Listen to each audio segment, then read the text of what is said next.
ஒவ்வொரு வாட்டி தீபாவளி பார்ட்டிக்கு ஃப்ரெண்ட்ஸ் அண்ட் ஃபேமிலி வீட்டுக்கு வரும்போது மெனுவில் இவன் கண்டிப்பாக இருப்பான். இவன் ஒரு middle eastern fellow and one of my best selling recipes.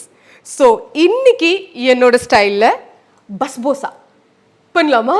First ஒரு பவுலில் ஆஷிர்வாத் டபுள் ரோஸ்டட் ரவா, சர்க்கரை, டெசிகேட்டட் கோகோனட், பேக்கிங் பவுடர், தயிர், பால், நெய் இவங்க எல்லாரையும் நல்லா மிக்ஸ் பண்ணிட்டு ரோஸ் வாட்டர், ரோஸ் பெட்டல்ஸ் இவங்களையும் மிக்ஸ் பண்ணிக்கலாம்.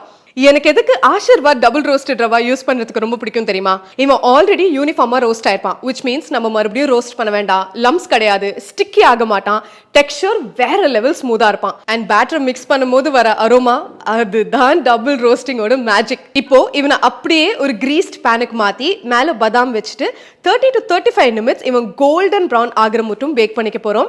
அண்ட் ஆஷிர்வாதோட அந்த பர்ஃபெக்டான கலர் அண்ட் டெக்ஸ்சர் நம்மளுக்கு எப்பவுமே கிடைப்பான். நெக்ஸ்ட் சுகர் சிரப்க்கு ஒரு சீஞ்சட்டியில் சர்க்கரை, தண்ணி 4 to 5 நிமிட்ஸ் நல்லா பாயில் பண்ணிட்டு அடுப்பை அணைச்சு ரோஸ் வாட்டரை ஆட் பண்ணி நல்லா மிக்ஸ் பண்ணிட்டு இப்போ நம்ம கேக் வார்மா இருக்கும் போதே அவன் மேலே ஆட் பண்ணி கொஞ்சமா ரோஸ் பெட்டல்ஸ் தூவி விட்டு 20-30 நிமிட்ஸ் இவன் அப்படியே அப்சார்ப் ஆக விட்டுக்கலாம். அம்புட்டுதான் தலைவன் ரெடி.